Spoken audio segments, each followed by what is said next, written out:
na infraestrutura de redes e segurança. Ele é formado em rede de computadores e pós-graduado aí em gerenciamento de redes. E é certificado como engenheiro de roteamento lá da Microtik. Doutor Juan, fique à vontade em evoluir. Só reforçar que esse evento está sendo gravado, tá? E que, por gentileza, façam as suas perguntas no chat que está disponível aí na lateral, que ao final do evento a gente vai esclarecer todas as dúvidas e o que não for possível no tempo, a gente vai direcionar para responder com um contato posterior, tá bom? Boa tarde, pessoal. Obrigado, seu Guilherme, pela apresentação. Queria dizer que é um prazer, tá, estar aqui com todos vocês. Agradeço a presença de todos nessa sessão que a gente vai falar sobre home office com segurança. Tá? Vamos iniciar. Espero que todos estejam bem, estejam se cuidando dos seus familiares, que é o mais importante, e que estejam acompanhando essa sessão de casa, tá? Então, home office seguro é possível? Nesse período de pandemia, o que vem percebendo-se é que os ataques eles estão aumentando muito rápido com relação a meses anteriores. De fevereiro para março, houve um aumento de 148% em ataques realizados a máquinas, que foi normalmente onde começou o período maior de pandemia, fevereiro para março, foi onde começou esse histórico de pandemia. E essas medições elas foram feitas através de dados, de relatos de usuários, tá? E a empresa que foi responsável por fazer esse levantamento é a Carbon Black, a VMware Carbon Black, que é uma empresa de software e segurança, tá? E desses 148% de aumento em ataques, desses 148% de ataques, 20% desses ataques, eles estão relacionados a phishing.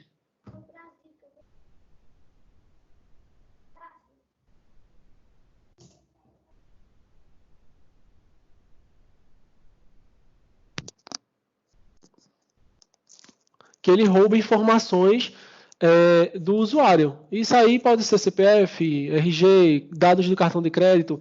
Então, desses 138%, 20% está relacionado a isso. E está relacionado ao tema Covid-19, o que é um agravante maior. E como é que se apresenta esse ataque aos usuários? Foi analisado que vários usuários ao redor do mundo, eles estão recebendo e-mails se passando pela OMS, pelos Ministérios da Saúde, Secretarias de Saúde de estados e de países, solicitando dados a esses usuários. E daí, quando você preenche esse e-mail e manda, você foi mais uma vítima desses ataques que estão em um crescente. Tá? Então, com base nisso, a gente resolveu preparar um material onde vamos mostrar para vocês algumas práticas de segurança e modos de vocês trabalharem e ter o feeling para poder entender um pouco mais do que é a segurança de redes.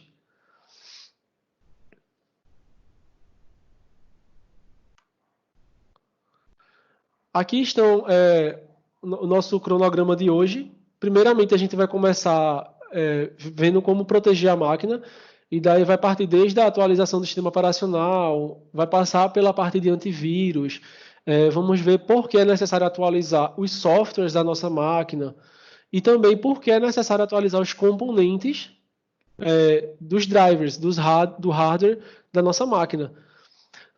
Depois nós vamos ver como navegar na internet de forma segura, tipos de conexão e a aplicabilidade disso. Tá? Hoje em dia, o home office ele pode ser feito em vários dispositivos. Uma máquina, ela não quer dizer apenas o computador ou o notebook. Hoje em dia, um smartphone ele é um computador de mão, um tablet também.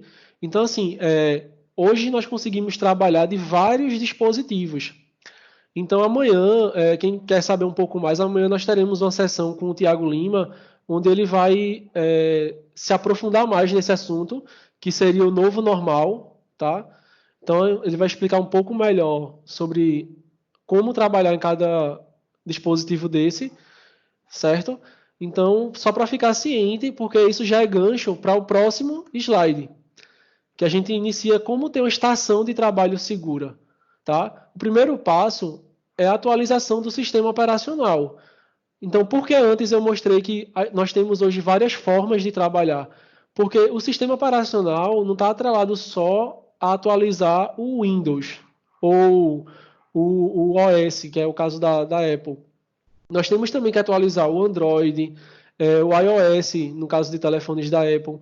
Manter esse sistema atualizado para evitar que eles abram brechas através de erros. Por quê? Quando o sistema operacional está com algum erro, o atacante geralmente utiliza esse erro para poder invadir a sua máquina e daí fazer e acontecer. Roubar informação, bloquear a máquina, solicitar dinheiro para desbloquear a sua máquina e vários outros problemas. Tá? Então, manter um sistema operacional, seja ele Android, iOS, Windows, Linux, atualizado, é o primeiro passo para ter uma estação de trabalho segura. O próximo passo que a gente vai ver aqui é utilizando um antivírus na sua máquina. Eu acredito que temos usuários que têm antivírus gerenciados por outras pessoas e tem usuários, hoje nessa sessão, que tem o próprio antivírus na sua máquina. Então, um passo importante para quem utiliza um antivírus na sua própria máquina, não tem gerenciamento feito por ninguém, é realizar a varredura semanalmente. Se você começa a trabalhar na segunda-feira, na sexta-feira, ao final do seu expediente, o ideal é que você realize uma varredura na sua máquina para fazer uma busca por algum vírus ou arquivo malicioso que possa vir a ter na sua máquina. Essa é uma dica já de uma boa prática, tá? Para quem está trabalhando em casa. E como é que eu faço isso, Juan? Como é que é o processo de fazer essa varredura? Eu não entendo nada de informática, ou eu tenho medo de informática. É muito simples. Muda de antivírus para antivírus. Eu trouxe 2 exemplos aqui. Eu trouxe o antivírus A, que se você der uma olhada, ele tem um cadeado chamado Protection, ou se você tiver antivírus em português, já está proteção, e tem vírus scan. E daí você vai colocar lá full vírus scan, ou escaneamento completo, profundo, geralmente vai ter esses nomes assim, tá? E o antivírus B é a mesma coisa, scan computer, tá vendo? E o mesmo processo, sempre fazer o escaneamento profundo da máquina. Por quê? O escaneamento leve ou rápido, ele não vai escanear o seu sistema operacional, todos os arquivos que tem no seu computador. Então, de repente, se tiver algum arquivo no Windows ou no Linux, ou então em algum outro sistema, ele não vai conseguir achar porque você fez um escaneamento rápido da sua máquina. Então, o ideal é um escaneamento profundo, tá?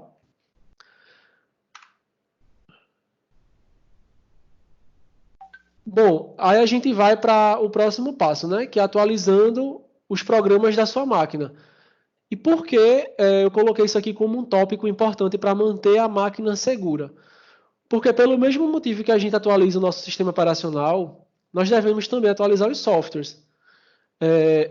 Alguns antivírus por padrão, eles têm essa função, tá? Eu vou falar lá na frente, de atualizar automaticamente os softwares que existem na máquina. Software, vocês entendam por programas de computador. Qual a necessidade disso? Em 2019, foi descoberto o vírus macrovírus Alaska. O que é que esse vírus faz? Esse vírus ele vem implementado em um arquivo do Excel, tá? E ele executa uma macro. Mas, Juan, o que é uma macro? Você está falando em inglês. Não, uma macro é bem simples de entender. É um automatizador de atividades. Eu vou botar uma atividade, para ela ser automatizada, ela vai ficar executando sempre na minha máquina. E aí ele pode executar qualquer tipo de atividade automatizada. Se você, claro, tiver com o seu pacote Office desatualizado, não tiver com a última versão do pacote Office instalado, você pode correr o risco de estar transmitindo e receber esse vírus também ao mesmo tempo, tá? Então, por isso que é importante, porque, veja, uma atualização dessa, ele corrige uma falha no Excel e vai lhe proteger de receber ou enviar vírus para as pessoas. Então, por isso que é primordial. E como é que eu faço isso? Você pode visitar o site do fabricante, você pode entrar em contato com o TI, no caso de você estar trabalhando em uma empresa que tenha o setor de TI na sua empresa, você pode falar com esse pessoal para atualizar esses softwares que vocês trabalham no dia a dia, tá? Ou você pode, no caso de quem está acompanhando aqui, forem pessoas que não têm TI, vocês podem acessar o site do fabricante e buscar por essa atualização. Ou até no próprio software. Certo? Vamos passar para a próxima etapa aqui, que seria atualizando os drivers do hardware. Drivers você entende por firmware, tá? Que é o programa que gerencia aquele dispositivo físico que está instalado na sua máquina, uma placa de rede, um processador, uma placa de vídeo. E por que é importante realizar a atualização disso? Hoje em dia, é bem mais difícil de um hardware ser suscetível a falha. Por quê? Porque, por exemplo, uma placa-mãe hoje em dia ela vem com um sistema de identificação de que quando o processador atinge determinada temperatura, ele desliga a máquina, tá? Mas a gente sabe que é possível que aconteça alguma falha, onde abra alguma brecha e você comprometa a sua segurança.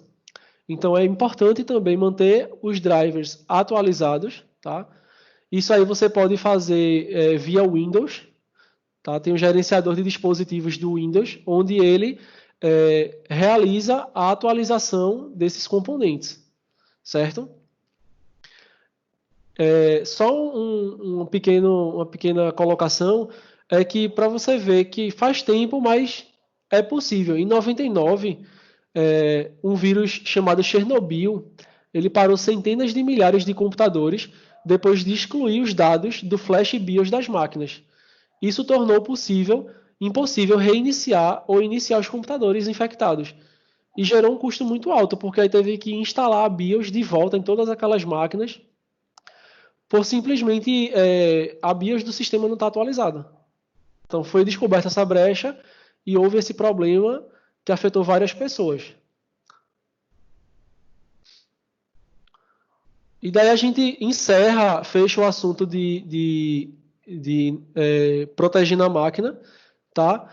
E eu queria falar um pouco sobre o antivírus, tá? Que eu falei para vocês, que eu trouxe 2 exemplos de antivírus gratuitos. Eu queria dizer que, assim, existem antivírus mais robustos, onde eles oferecem uma gama maior para o usuário de serviços. Por exemplo, você pode ter acesso a relatórios do que foi acessado e bloqueado. Por exemplo, um usuário na sua rede tentou acessar várias vezes um site que está bloqueado. Você tem acesso a esse relatório para você até questionar o usuário por que ele estava tentando acessar um site não seguro. Ah, mas ele está tentando baixar arquivos inseguros várias vezes e o antivírus está bloqueando. Mesma coisa, você vai ter acesso a um relatório onde vai trazer todos os dados. Ah, o usuário estava tentando baixar programa com crack, que a gente fala que crack de computador é programa falso. Então você pode questionar ele, por que você estava baixando programa falso para a empresa? Através desse relatório você vai ter acesso a essas informações.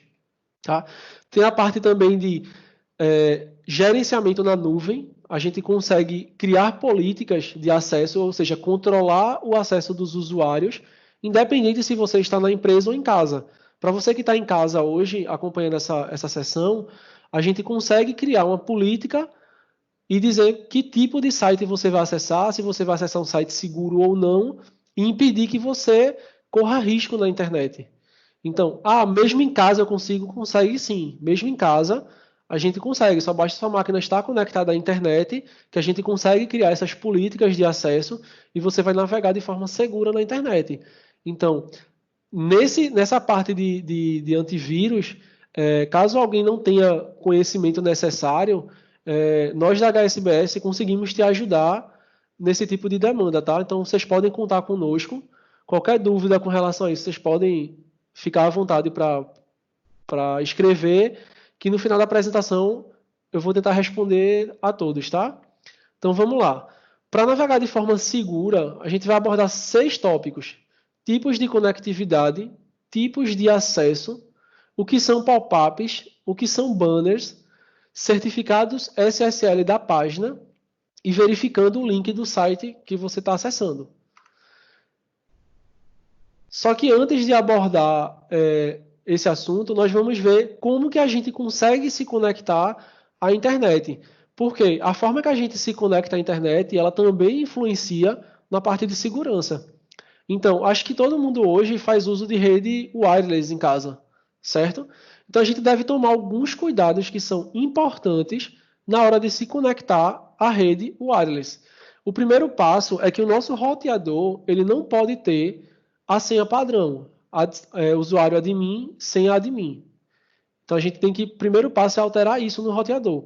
Porque daí, se alguém consegue invadir a nossa rede, ou porventura consegue o acesso da rede wireless, certo? Ele consegue ter acesso ao roteador e ele consegue ver o que é que você está mandando de dados e recebendo. Então, usuário sem admin é uma falha grave e que precisa ser corrigida rapidamente. O segundo tópico a ser abordado nessa parte de conexão à rede wireless é a senha que você usa no seu roteador, a senha que você usa para acessar ele. Então, essa senha ela precisa ter um critério de segurança. O que a gente indica é ter 16 caracteres e daí pode ter letra maiúscula, minúscula, número e símbolo, que é para criar uma senha forte, difícil de ser quebrada. Tá? Uma senha com 16 caracteres ela já é razoável para proteger a sua infraestrutura local de rede, certo? E trocar essa senha a cada 60 dias. Tá? Também trocar a senha para não ficar aquela senha para sempre e uma hora, portanto, tentar, o atacante ele consegue ter acesso ao seu equipamento. Então, medidas de segurança básicas que criam uma proteção alta. E por último, para você ter uma qualidade de acesso, porque muitas vezes o usuário reclama, eu estou aqui na minha máquina acessando, mas a minha rede está lenta. Muitas vezes não está relacionado à velocidade do link. É o canal que você está conectado, que talvez ele esteja muito congestionado. E existe um aplicativo para Android e iOS que ele é gratuito, tá? Que ele se chama Wi-Fi Analyzer. E daí ele vai analisar qualidade da conexão, tipo de conexão, o canal que você está conectado, se esse canal tem muita gente, se tem pouca gente, para você terminar escolhendo um canal com menos usuário e daí ter uma qualidade de conexão melhorada, certo? O segundo passo é a rede cabeada, aí não tem muito segredo, tá? Você vai conectar o cabo no seu computador e ele vai estar conectado ao seu roteador. Você tem que ter o mesmo cuidado que você tem com o roteador da rede wireless, que na maioria das casas, o mesmo roteador wireless é o mesmo roteador que sai um cabo e vai para a máquina. Então, o mesmo cuidado você tem que ter, certo? E por último, a rede móvel, 4G, 5G, que já é realidade. Todo mundo utiliza essa rede para conexão. Até deve ter gente agora, nesse momento, assistindo essa sessão, utilizando o seu 4G ou 5G. E, Juan, como é que eu navego de forma segura utilizando o meu smartphone, já que eu estou numa rede que eu não tenho controle? É a operadora que me provê esse tipo de serviço. A Microsoft ela tem o aplicativo chamado Intune. O que é que o Intune faz? Ele divide o smartphone em 2 containers. A gente chama de container, tá? Que é o container onde vai ter todos os aplicativos para você trabalhar e no outro container vai ter todos os aplicativos para lazer. Facebook, Instagram, WhatsApp, TikTok, por aí vai. Aplicativos de lazer. O que é que acontece para eu acessar o meu recurso de trabalho? Quando você acessa o seu recurso de trabalho, você tem que o Intune, ele provoca que o usuário tenha recursos mínimos de segurança para conseguir ter acesso aos aplicativos. Então, se você tem aquele seu smartphone que você desbloqueia com um desenho, você não vai conseguir utilizar os aplicativos do trabalho até que você mude a forma de autenticação para digital, para aquele PIN, que é uma senha numérica, ou para reconhecimento de íris, que já é realidade em alguns smartphones. Fora isso, para utilizar os aplicativos, o Intune ele também obriga o usuário a manter o sistema operacional sempre atualizado. Então, se você tem, por exemplo, no caso do iPhone, o iOS 12, como já tem o 13 disponível, você não vai poder utilizar os aplicativos de trabalho, não vai conseguir receber e-mail, não vai conseguir acessar esses aplicativos. O segundo fator de segurança que é importante falar é que esses containers separados, eles evitam perca de informação. Como assim? Por exemplo, eu recebi uma mensagem no meu WhatsApp e eu quero copiar essa mensagem e mandar pelo aplicativo de e-mail do meu trabalho. Eu não consigo fazer isso. Eu recebi um e-mail, quero copiar esse e-mail e mandar pelo meu WhatsApp. Eu também não consigo fazer isso, porque ele cria sessões isoladas, tá? Então isso já é um nível de segurança a mais que ele oferece para o usuário poder trabalhar do seu smartphone, certo? Com uma confiabilidade maior. Então esses são os 3 tipos de conectividade que a gente consegue trabalhar. Caso alguém tenha dúvida sobre a parte de Intune, nós da HSBS a gente consegue te ajudar também, como eu falei. O que a gente puder ajudar, a gente vai informar que a gente ajuda e no final as perguntas vão estar abertas, então vão estar abertas, tá? Aí vem os tipos de acesso. Beleza, Juan, você me explicou que eu posso acessar via wireless, cabo ou 3G, 4G. Mas como é que eu tenho, de que forma eu posso acessar os meus dados? Onde é que meus dados estão? E aí vem 2 tipos de acesso a esses dados. Os dados eles podem estar armazenados na nuvem ou localmente. Na nuvem, a gente vai acessar normalmente os servidores OneDrive, SharePoint, Azure, ou o próprio armazenamento do Azure, que eu vou falar lá na frente sobre o armazenamento do Azure. E local é quando a gente precisa estabelecer uma VPN para ter acesso a esses arquivos localmente ou um servidor de arquivos local. A gente vai buscar nesse banco de dados local, vai buscar os arquivos no servidor ou fechar uma VPN para inserir nossa máquina dentro do ambiente de trabalho e ter acesso a essas informações. Esses são os 2 tipos de acesso que a gente tem, tá? E aí a gente começa com o assunto de pop-up. A gente vai dar uma explanada bem rápida, porque é importante, isso aqui é uma brecha de segurança que eu achei importante nessa quarentena. O que são pop-ups? Pop-ups são janelas que aparecem no meio da navegação dos sites. Então eu trouxe 2 exemplos aqui abaixo, que é o site da Globo e um site de loja de roupas. Eles pedem autorização, isso aqui é um pop-up, eles estão pedindo autorização para enviar notificação para você, e outro pede para você cadastrar para receber ofertas. Até aí tudo bem, mas tem os de cima que eles vão dizer que sua máquina está insegura, que você precisa fazer o download de um antivírus que eles recomendam, ou que você ganhou 150 mil reais e você precisa passar agora os dados da sua conta para eles transferirem o dinheiro. Claro que a gente não vai clicar nisso, não existe dinheiro fácil, tá? Então, assim, é bom ficar atento. Só que, Juan, como é que eu faço se eu sou um usuário descuidado e termino clicando? Como é que eu faço para isso não aparecer na minha tela? Os navegadores, eles oferecem o bloqueio de pop-up por padrão. Já é bloqueado por padrão na máquina. Só que em alguns casos, não vem bloqueado por padrão.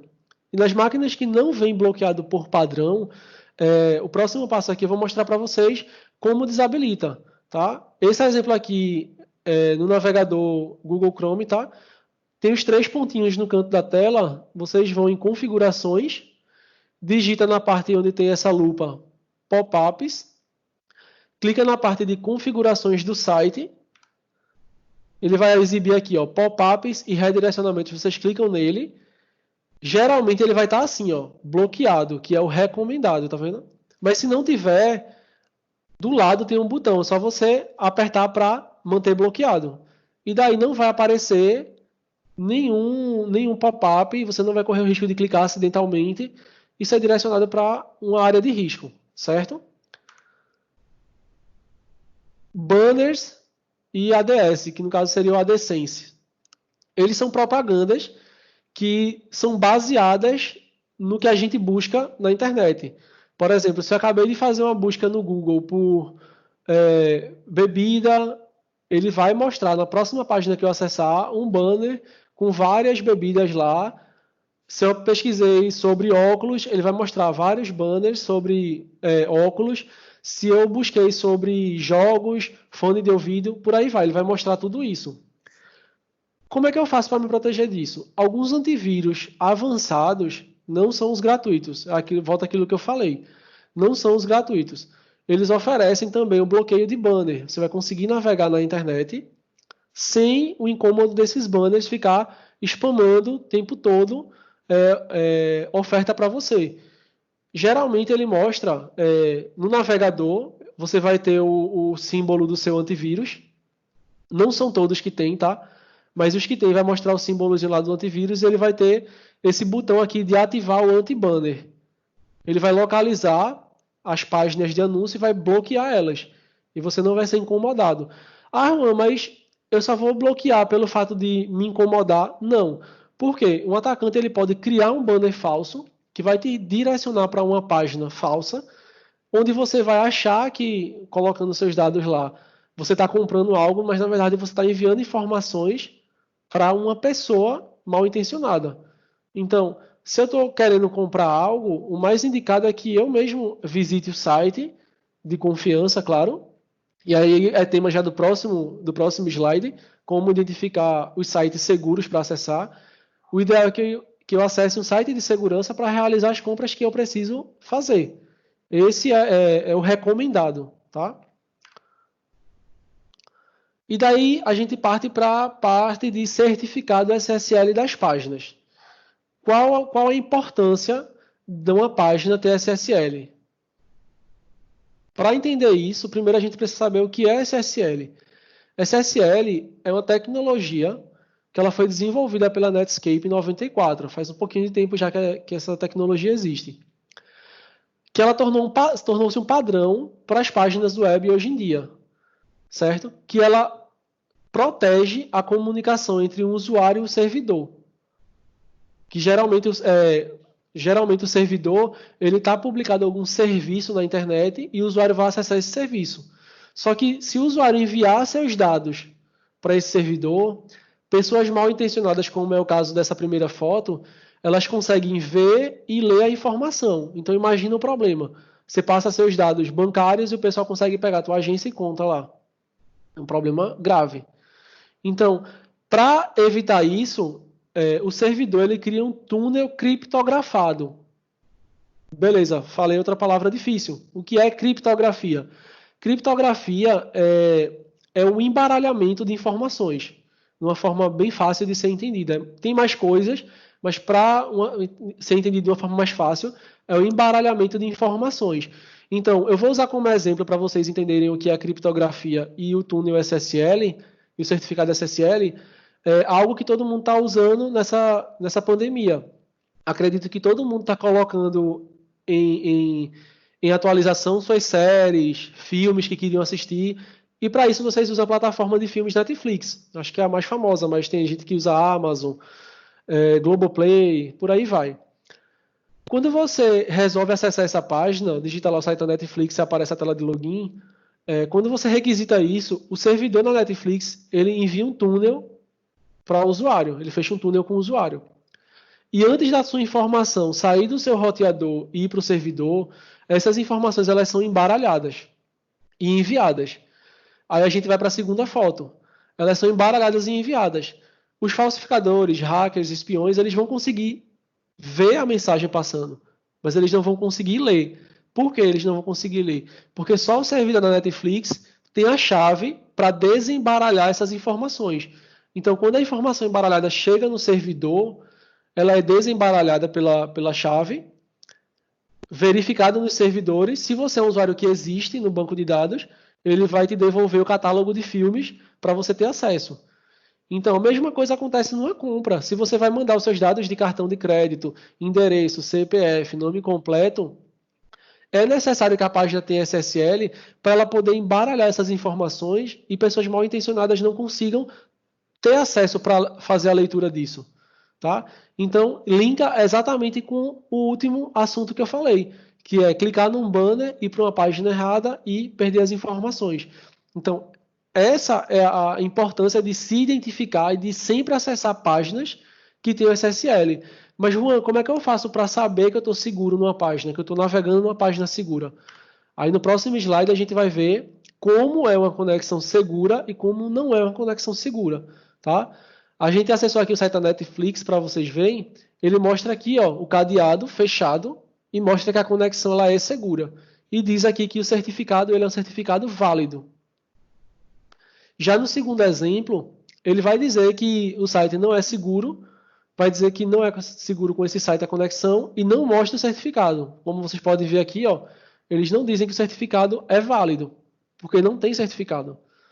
Então, é uma dica importante para sempre que vocês forem comprar algo na internet, acessar algo que requeira que vocês mandem informações pessoais ou sigilosas, que o site tem SSL. Então, é super importante ficar atento a isso, tá? O próximo passo, e eu acho que também é de suma importância porque todo mundo usa e-mail hoje em dia, é que nesse período de pandemia as empresas precisaram se reinventar e com isso elas começaram a bolar promoções para atrair os usuários a eles fazerem compras pela internet. Só que a gente tem que ficar atento, certo? Eu mostrei aqui um print, não dá para ver todo porque não ia caber no slide. Eu recebi um voucher de R$ 200 para comprar na loja da Electrolux, de desconto. Eu vou chegar e clicar na página? Não, não é recomendado clicar na página. Antes de clicar no link, você precisa aproximar o mouse, tá? Antes de clicar, e ele vai aparecer aqui no rodapé, como vocês estão vendo, está sinalizado em vermelho, o link que você vai ser redirecionado. Se o link for seguro, vocês clicam para conferir a oferta. Se não, vocês denunciam o e-mail como spam e excluem ele da caixa. Como é que eu identifico como é um e-mail falso? Eu trouxe um exemplo para a gente poder ter um norte de como é um e-mail falso, tá? Nesse caso aqui eu trouxe um site que é americanas-com-br. A gente sabe que o site da americanas.com ele usa o ponto para separar as palavras, certo? Então, se você olhar, se isso ainda não for suficiente, você olhar para o final dessa URL, você vai ver que tem um ponto cookfree.com. Então, se eu acesso esse site, coloco minhas informações lá e efetuo alguma compra, eu não estou comprando, eu estou cedendo meus dados para as pessoas poderem fazer o que quiser com eles. Então, por isso que é bem importante, quando receber esses tipos de e-mail, a gente verificar antes a procedência deles, antes de clicar, verificar se ele vai mandar para onde deveria ser mandado, certo? E daí, a parte de arquivos. Hoje em dia, a gente está no ambiente colaborativo, é normal a gente baixar arquivo do Excel, arquivo do Word, PDF, arquivo zipado, arquivo de áudio. Mas como é que eu faço para saber que o arquivo que eu estou baixando é ele mesmo? Aí vem a pergunta, e é possível um arquivo não ser ele mesmo? É possível um arquivo não ser ele mesmo, por incrível que pareça. A gente tem que entender primeiro que como é que a gente faz para evitar esse tipo de coisa, caso aconteça, de baixar um arquivo errado, executar e se infectar. Primeiro passo é voltando ao antivírus, sempre utilizar um antivírus robusto, um antivírus que ele ofereça mais funcionalidades, certo? E daí é a importância de ter o gerenciamento ou um serviço contratado de antivírus para proteger a minha organização ou, no caso do home office, proteger a minha máquina, que foi o que eu falei da proteção em nuvem, que mesmo em casa, mesmo sem estar na organização, a gente consegue te ajudar a realizar essa proteção mesmo em casa. O segundo passo é evitar baixar em sites suspeitos, que daí volta para a parte do SSL.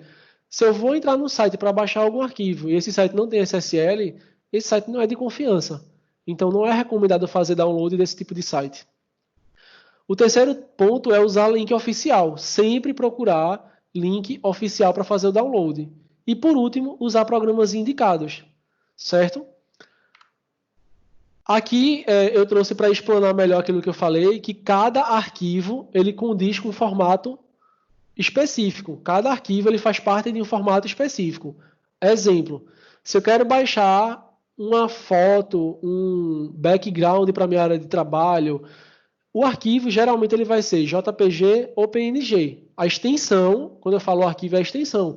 Vai ter lá foto de família.jpg. Foto da viagem.png. Esse é o formato de arquivo para imagem.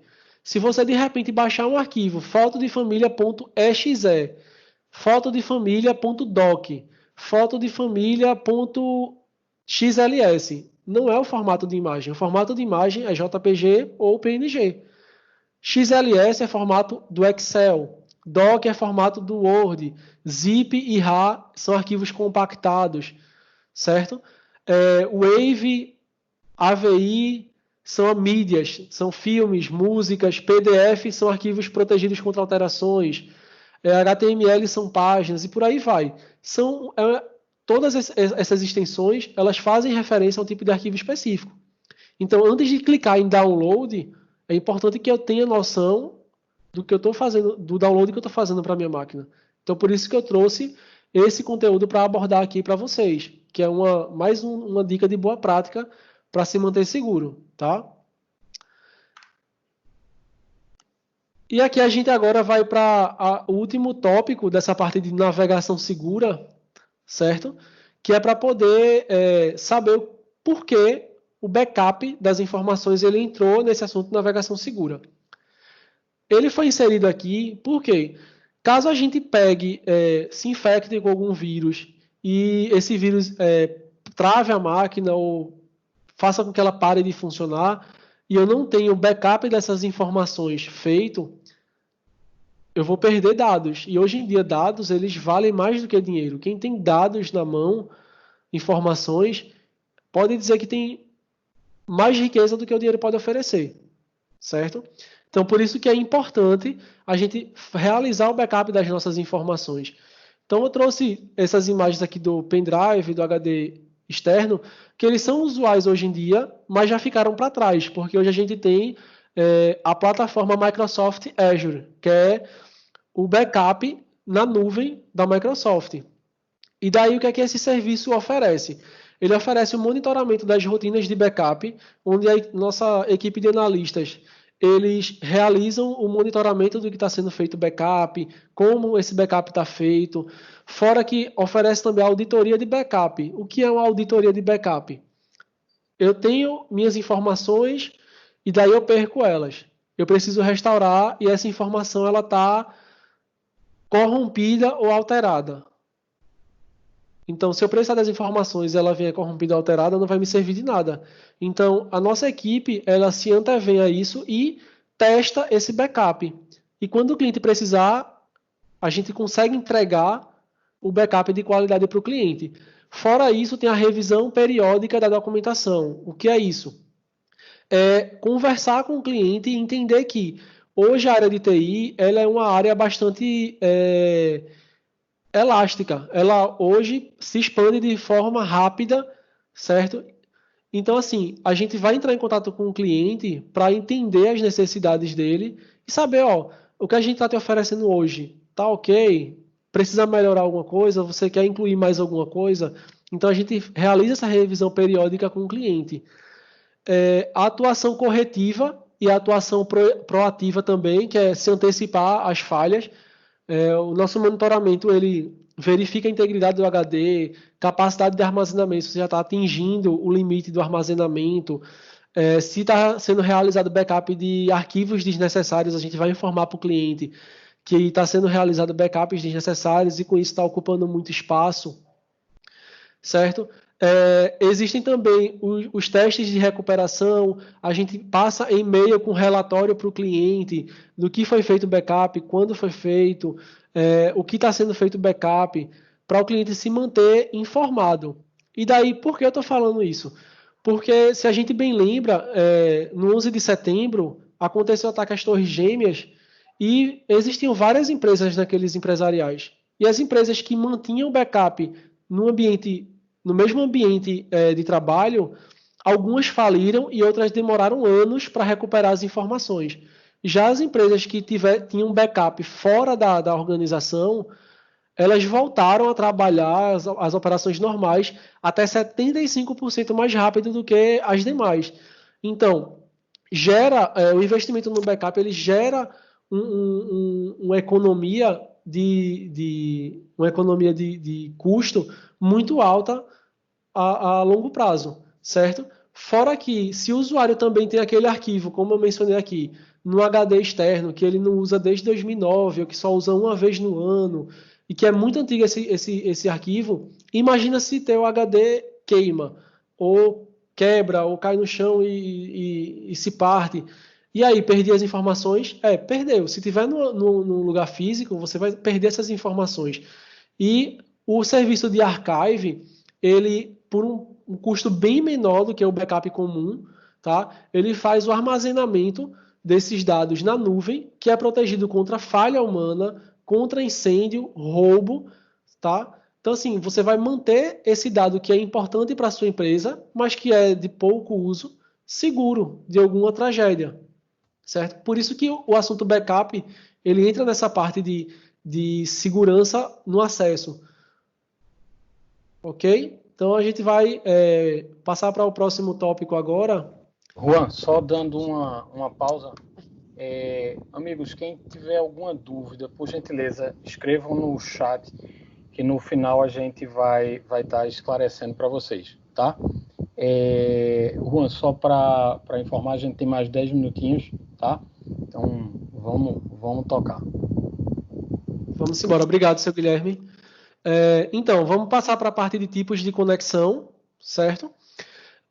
Para eu poder ter acesso ao ambiente da minha empresa, a gente já viu que precisa proteger a máquina e precisa proteger a conexão, utilizando boas práticas e, claro, programas para realizar esse tipo de proteção. Para acessar os arquivos da minha empresa, eu tenho os tipos de conexão que vão me permitir realizar esses arquivos ou aplicações da empresa.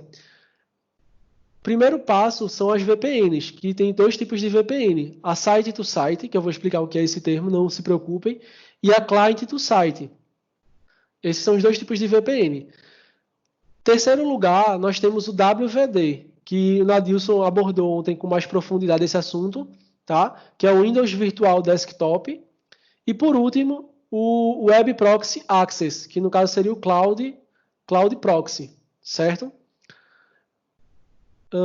A VPN Site to Site, ela é uma VPN que utiliza a internet para interligar duas redes privadas, para realizar a interligação de duas redes privadas. No caso, eu tenho a filial A, a filial B, e eu preciso que essas filiais se comuniquem. Eu preciso trocar informações, compartilhar a rede privada de forma segura. Então, a VPN Site to Site, ela faz com que eu utilize a infraestrutura de internet, certo? Para compartilhar essas informações de forma segura. E como é feita essa proteção? Com a criptografia novamente. A VPN ela criptografa esse canal de comunicação, que seria embaralhar as informações, só que tem um dado a mais, que isso é feito via configuração no Firewall, tá? Que é um equipamento também de suma importância para um home office com uma qualidade satisfatória. Então, dentro do Firewall, eu vou informar que redes têm acesso a esse túnel de VPN, que redes podem acessar e que redes não podem acessar. Então, quem faz o controle desse acesso é o Firewall. Então, por isso a importância de que, para fechar uma VPN Site to Site ou Client to Site, a gente precisa de um equipamento de Firewall na ponta da nossa instituição para realizar essa interconexão. E daí dentro do Firewall vai existir o controle de acesso, de quem pode e quem não pode acessar, certo? A VPN Client to Site é o que a maioria dos nossos clientes solicitou nesse período de pandemia, onde a gente instala um software na máquina do usuário e esse software vai ser responsável por estabelecer um túnel com o Firewall da empresa do cliente. E daí ele vai conseguir ter acesso a essas informações de forma segura, certo? Quem tem dificuldade ou está passando por alguma dificuldade para configurar algum desses serviços de VPN ou dos que eu vou citar após, nós da HSBS nós podemos te ajudar com isso, tá? Deixando bem claro aqui, é só escrever as dúvidas que vocês têm. No final a gente vai tentar responder a todos, mas a gente pode te ajudar nessa questão de configuração, certo? A parte de WVD. O que é o WVD? O WVD nada mais é do que uma área de trabalho remota, certo? O Windows Server ele cede uma área multi-session, certo? Um desktop virtual, para que o usuário possa utilizar a área de trabalho dele, o computador dele, com área de trabalho virtual. E essa área de trabalho virtual, ela é separada da máquina local. Então, vamos lá. Digamos que você tem uma máquina, certo? Na sua casa, que não é máquina de trabalho. Você tomou todos os cuidados que eu citei até agora, e mesmo assim a tua máquina está infectada. Ah, Juan, mas por que minha máquina se infectou? Eu tomando todos os cuidados que você citou. Porque não é só você que usa essa máquina. Outras pessoas da sua família vão utilizar essa máquina e talvez não vão ter o tipo de cuidado que você tem. Então, quando você acessa o WVD, ele cria uma área de trabalho isolada. Se sua máquina estiver infectada com vírus, ele não vai transmitir para a tua instituição, para a tua empresa. Você vai acessar normalmente os recursos da sua empresa com a segurança de não transmitir vírus da máquina para a organização. E outra coisa também que é áreas de trabalho isoladas. Você não tem acesso à área de trabalho do seu colega. Cada pessoa é uma área isolada. Então, isso é uma vantagem bem legal do WVD. E, por último, o Cloud Proxy, certo? Que seria o usuário precisa acessar uma aplicação da empresa, essa aplicação está na nuvem. Só que eu preciso ter segurança de que quem está acessando essa aplicação é a pessoa mesmo. Como é que eu faço isso? Tá? Daí eu vou mostrar aqui para vocês. Perdão, passei aqui um pouco rápido. E daí eu vou mostrar para vocês nos próximos slides como que é essa parte do Cloud Proxy, certo? O funcionamento da VPN, para vocês entenderem aqui de uma forma ilustrada, tem o usuário conectado à empresa através do firewall, tá? E o hacker tenta entrar nesse túnel, mas ele não consegue. Por quê? O usuário tem uma rede uma rede privada e a empresa tem outra rede privada. E essa rede ela está informada no equipamento de firewall que está fazendo esse controle dessas redes. E daí só quem está dentro dessas redes que pode fazer a comunicação. Eu posso adicionar uma camada mais de segurança nessa VPN? Pode. Por quê? Se de repente alguma pessoa cria uma máquina na mesma rede que a sua, ela vai ter acesso à rede privada. Então eu posso colocar um MFA, que eu vou explicar um pouco mais na frente o que seria esse múltiplo fator de autenticação, certo? Mas a ilustração de funcionamento da VPN é mais ou menos essa que está aqui na tela para vocês. O usuário, a infraestrutura de internet, que é essa linha mais fina, o túnel, que seria a VPN, e a empresa como destino, tá?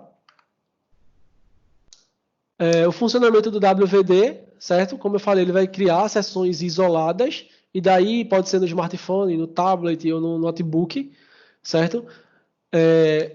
Reforçando também que não passa vírus da máquina para a área de trabalho virtual. Existe um controle granular, falando da parte de segurança, pode ser feito um controle de acesso com base na função do colaborador. O que é isso?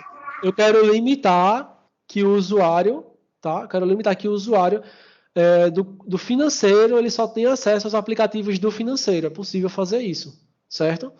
E usando o MFA também, o usuário vai colocar lá o login e senha dele e vai exigir o MFA. Mas o que é MFA? Que tu já falou 2 vezes, até agora a gente não sabe o que é. O MFA, ele, assim, falando de uma forma mais clara, é um múltiplo fator de autenticação. É quando você cadastra um segundo dispositivo para ele autorizar o seu login ou suas credenciais em determinada aplicação. Por exemplo, não sei se vocês já viram, Facebook utiliza, Instagram utiliza, o próprio Office 365 utiliza. Você vai acessar um e-mail, você bota seu e-mail, seu login e senha, E daí ele vai dizer, ó, enviei um código para o teu celular, me diz qual é esse código, e você vai colocar aquele código onde ele está pedindo. Isso é o múltiplo fator de autenticação.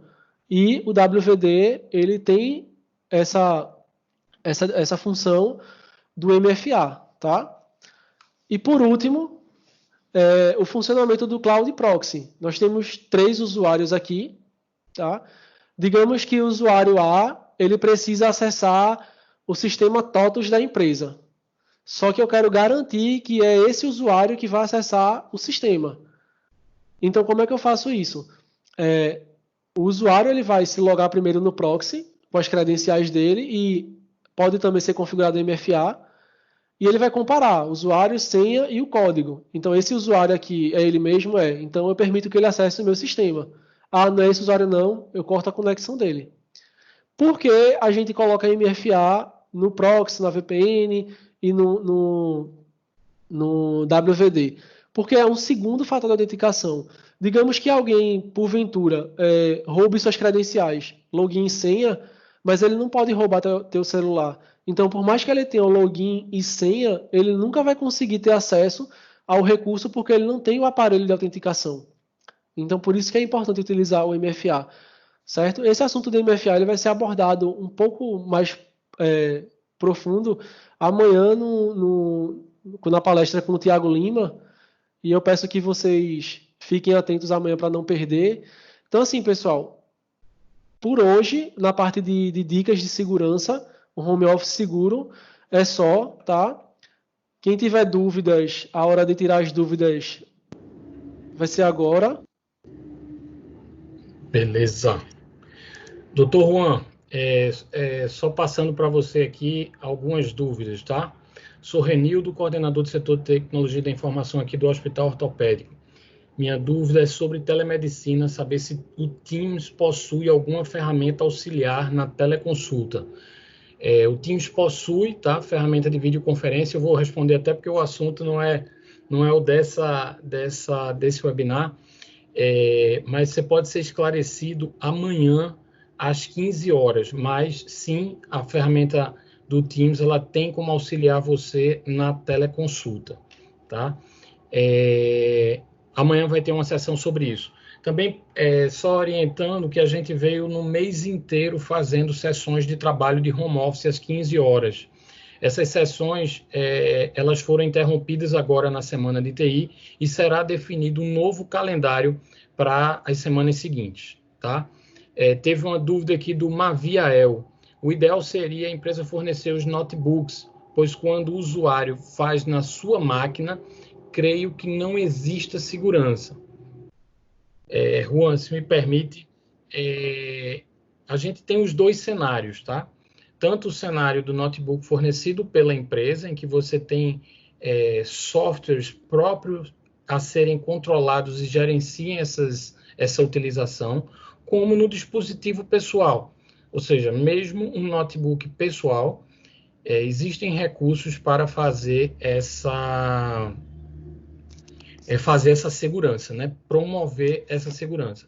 É muito comum hoje as pessoas utilizarem smartphones pessoais e outros recursos, então a gente precisa, como TI, garantir que esse recurso seja utilizado da melhor forma. Deixa eu ver se tem mais aqui outras perguntas, só um instantinho.